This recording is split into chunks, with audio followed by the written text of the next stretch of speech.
Pemirsa, kebakaran menghanguskan sebuah pusat perbelanjaan barang bangunan di Kota Bekasi dini hari tadi. Pasca kebakaran, petugas melakukan pendinginan di lokasi.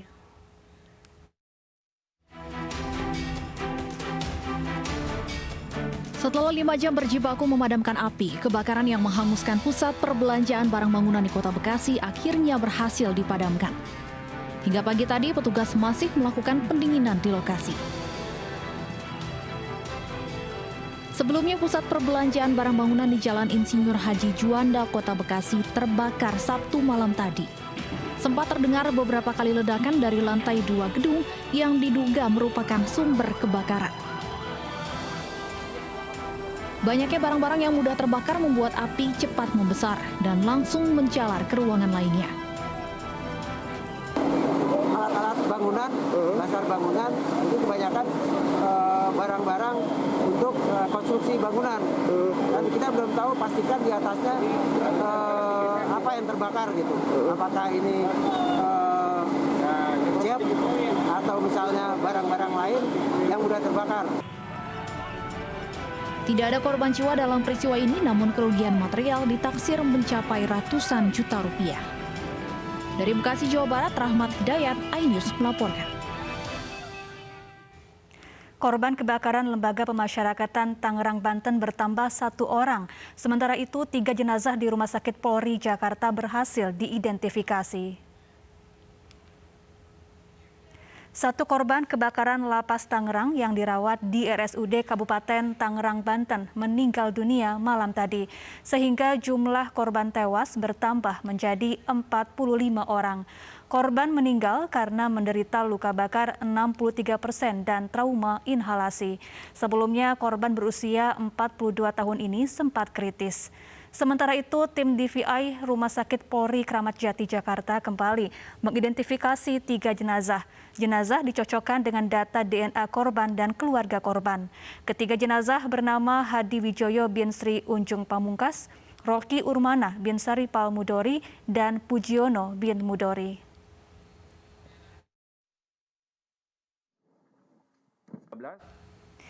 Dan pemirsa, untuk mengetahui bagaimana perkembangan terkini terkait identifikasi jenazah kebakaran Lapas Kelas 1 Tangerang, Banten, kita bergabung dengan Kevin Pakan di Rumah Sakit Polri Jakarta. Selamat sore Kevin. Apakah sudah ada jenazah lainnya yang berhasil diidentifikasi?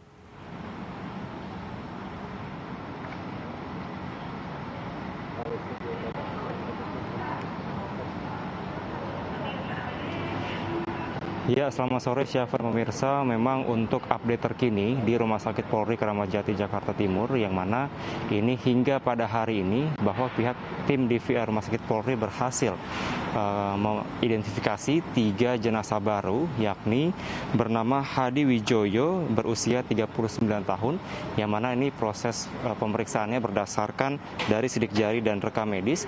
Kemudian yang kedua dari Rocky Urmana berusia 28 tahun dengan pemeriksaan DNA dan pemeriksaan medis. Dan yang ketiga adalah Pujiono bin Mudori, 28 tahun, yakni dalam pemeriksaan DNA dan juga pemeriksaan medis. Dan memang juga tadi pihak dari kepolisian bahwa dengan adanya penambahan dari 3 jenazah yang berhasil diidentifikasi, maka hingga saat ini sudah ada 10 jenazah yang berhasil diidentifikasi dari Rumah Sakit Polri. Dari total ada 41 jenazah yang ada di Rumah Sakit Polri Kramat Jati Jakarta Timur. Dan juga selain itu, Syafar dan pemirsa, dapat kami informasikan bahwa baru saja ini di Rumah Sakit Polri telah menyerahkan dari korban yang berhasil diidentifikasi hari ini. Di mana untuk penyerahan korban yang baru saja berlangsung, ini ada 2 jenazah yang diserahkan kepada keluarga korban, yakni atas nama Hadi Wijoyo berusia 39 tahun dan juga Pujiono berusia 28 tahun. Tadi kami mantau untuk proses penyerahan jenazah juga tetap dilakukan secara baik, di mana juga pihak keluarga terus mendampingi dan terus memantau begitu apakah proses penyerahan berjalan dengan baik atau tidak.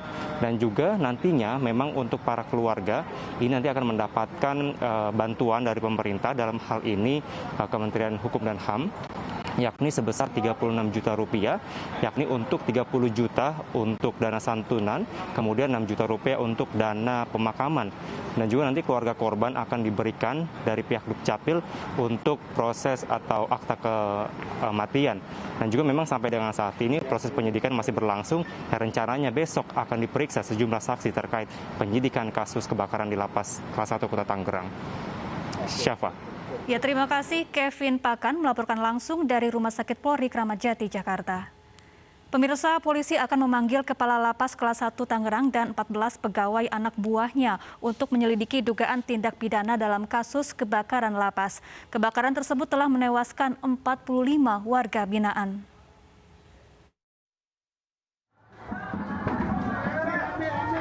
Kebakaran yang melanda Lapas Kelas 1 Tangerang Rabu dini hari lalu telah menewaskan 45 orang warga binaan. Satu korban lagi meninggal hari ini di RSUD Tangerang karena luka bakar 63%. Polisi menduga ada kelalaian dalam kejadian ini sehingga meningkatkan statusnya menjadi penyidikan. Besok, polisi akan memeriksa Kalapas dan 14 anak buahnya. Telah membuat surat panggilan. Surat panggilan tersebut ditujukan kepada surat panggilan sebagai saksi kepada 14 orang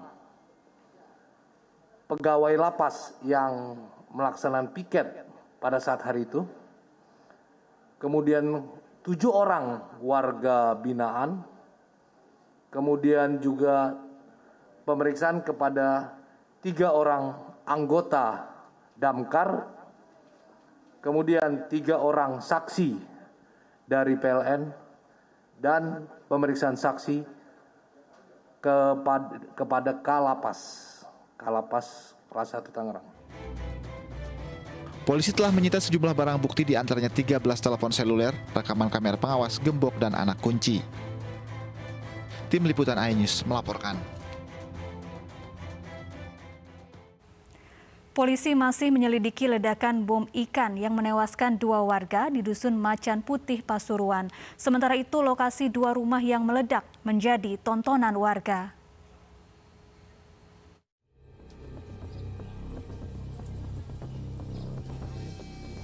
Lokasi ledakan yang menghancurkan 2 rumah dan menewaskan 2 penghuninya di Pasuruan menyedot perhatian warga.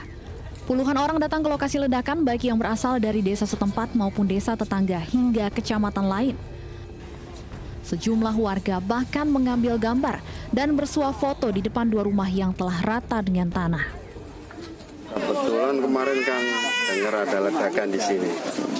Nah, mumpung hari Minggu, biasa kan ngonten lah. Sekalian lihat ada ledakan di sini. Sebelumnya pasca ledakan, tim Gegana Polda Jatim dan tim Lab 4 cabang Surabaya melakukan olah TKP.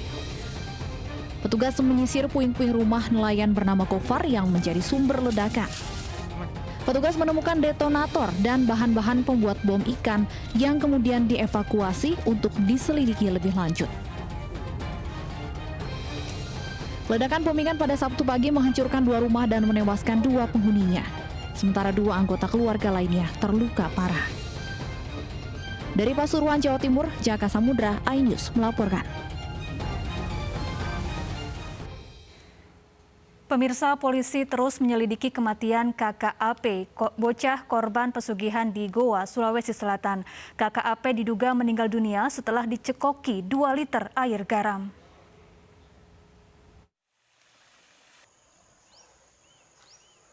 Dadi Saputra, 22 tahun, dimakamkan keluarga pada 31 Agustus lalu. Namun kematian Dandi hingga kini masih menjadi teka-teki. Polisi berencana membongkar makam Dandi untuk mengetahui pasti penyebab kematian korban. Sementara itu, adik Dandi AP masih menjalani pemulihan psikis di Rumah Sakit Umum Daerah Syekh Yusuf, Kabupaten Goa. Kondisi mata AP juga kian membaik dan mulai bisa melihat kembali pasca menjalani operasi mata. Alhamdulillah kondisi matanya sudah membaik, pasien sudah bisa melihat, adik sudah bisa melihat kembali, dan memang karena dari awal juga mata hitamnya alhamdulillah nggak kena apa-apa kan, cuma mata putihnya aja, jadi ini tinggal penyembuhan saja. Dalam kasus ritual pesugihan yang mengorbankan mata bocah berusia 6 tahun, 4 orang telah ditetapkan tersangka, yakni kakek, paman, dan orang tua korban. Dari Kabupaten Goa, Sulawesi Selatan, Bukma iNews melaporkan. Dan pemirsa, untuk membahas lebih jauh terkait misteri kematian kakak korban AP, telah bergabung bersama kami paman korban. Ada Pak Bayu. Selamat sore, Pak Bayu. Ya, selamat sore, Mbak. Ya, Pak Bayu, keponakan Anda AP tampaknya masih dirawat di rumah sakit ya, Pak. Saat ini bagaimana kondisinya? Alhamdulillah kondisinya sudah semakin membaik, dan untuk traumanya juga sudah mulai. Baik, untuk trauma yang dialami oleh keponakan Anda saat ini apakah juga sudah pulih, Pak Bayu? Sejauh ini sudah mulai pulih juga, Mbak. Sudah bisa bermain seperti biasa begitu ya? Ya, sudah bisa bermain, sudah terlihatlah rautan senyum di wajahnya. Baik, Pak Bayu, ini terkait polisi yang akan menyelidiki dugaan kematian kakak AP. Apakah polisi sudah membongkar makam kakak AP, Pak Bayu? Sejauh ini masih belum membongkar, Mbak. Cuman mungkin secepatnya mungkin pihak kepolisian akan bergerak membongkar. Rencananya kapan polisi akan membongkar makam kakak AP? Kalau untuk kapannya saya belum tahu informasi lebih jelas, Mbak. Kalau sejauh ini? Bisa. Baik, tapi keluarga mengizinkan untuk membongkar makam? Alhamdulillah kemarin persetujuan keluarga semua sudah setuju. Baik, sejauh ini kalau pemeriksaan polisi terkait membongkar misteri kematian kakak AP sudah sejauh mana, Pak Bayu? Sudah banyak anggota keluarga yang diperiksa sebagai saksi? Kalau untuk informasi itu saya belum dapatkan juga, Mbak. Soalnya kan saya lagi fokus untuk penyembuhannya AP dulu.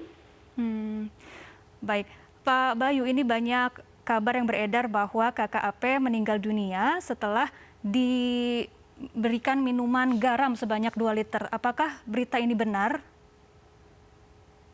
Kalau dari berbagai informasi, di lokasi kemarin kan banyak yang bertebaran garam sama beling. Terus ada informasi juga katanya dia dikasih minum air garam. Pernah ada anggota keluarga Pak Bayu yang menyaksikan sendiri atau mengetahui hal tersebut? Kalau yang menyaksikan kayaknya belum pernah. Cuman informasinya dari beberapa keluarga itu katanya seperti itu, dicekoki garam. Dan temuan-temuan di lokasi kejadian juga pada saat malam meninggalnya kakaknya AP, banyak ditemukan kayak garam, beling. Kapan kakak AP ini meninggal dunia dan seperti apa kondisinya saat jenazahnya ditemukan? Meninggalnya tanggal 31 malam. Baik, Pak Bayu, harapan Anda Pak terkait kasus ini? Harapan saya mudah-mudahan bisa diusut sampai tuntas, sampai akar-akarnya.